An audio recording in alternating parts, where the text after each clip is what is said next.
शनिवार दिनांक 31 August 2024. 3 of us Hindi movie बघितली. 3 ऑफ अस म्हणजे नवरा बायको आणि एक तिसरा असं आहे. थोडक्यात शेफाली छाया आणि स्वानंद किरकिरे हे नवरा बायको असतात आणि शेफाली छायाला हळूहळू डिमेन्शियाची सुरुवात झालेली असते. छोट्या छोट्या गोष्टी विसरत असते आणि ती एका फॅमिली कोर्टमध्ये काम करत असते.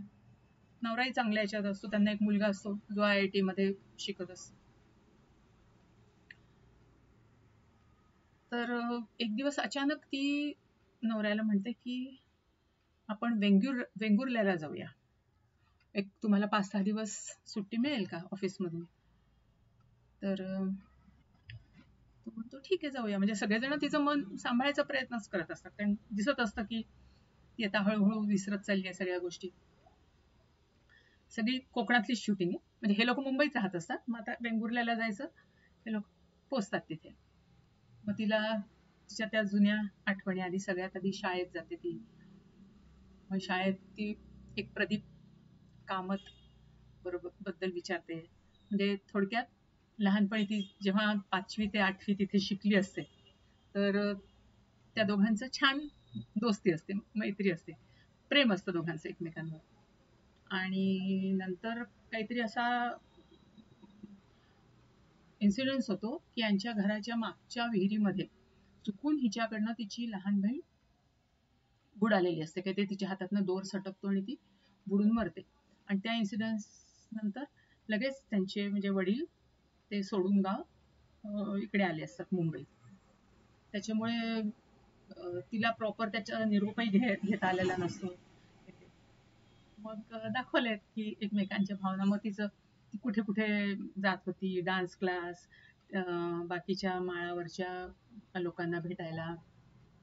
मग शाळेत पण जातात, डेस्कवर लिहिलेलं, नंतर मेळ्यामध्ये जातात, सोपाळा पाळणा वगैरे हे करताना वगैरे.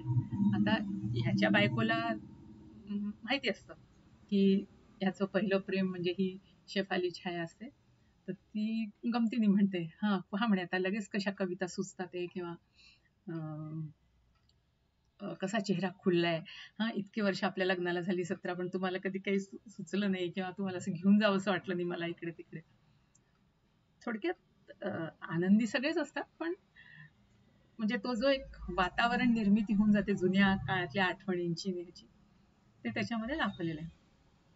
आणि मग काही नाही, ते थोडे दिवस राहतात, भेटतात एकमेकांना, बोलतात, आणि परत येताना ती त्याला त्याच्या बायकोला गिफ्ट देते, एक साडी. तर हा पण एम्ब्रॉयडरी केलेला एक कुर्ता तिला देतो, स्वतः एम्ब्रॉयडरी केलेला.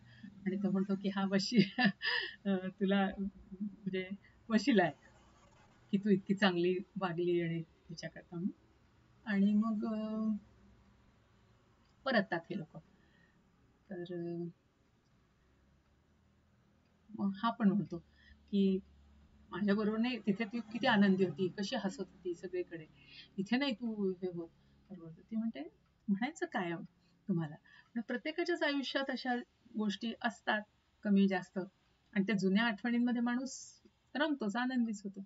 असं काही नाही म्हणे मी आता इथे पण आनंदी आहे, पण तिथे गेल्यावर मला जास्त जुन्या गोष्टींचा आनंद होतो.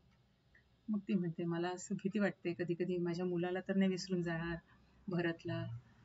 आणि पण म्हणजे असं दाखवलंय की हॅपी टू गो लाईफ त्यांची चाललेली आहे, ऍडजस्टमेंट सगळ्यांनी केलेले आहेत आणि आयुष्य पुढे चाललेलं आहे. तर म्हणजे प्रत्येकाने आपापल्या आयुष्यात कॉम्प्रोमाइज केलेलं आहे आणि आयुष्य आनंदात जगण्याचा प्रयत्न करतात.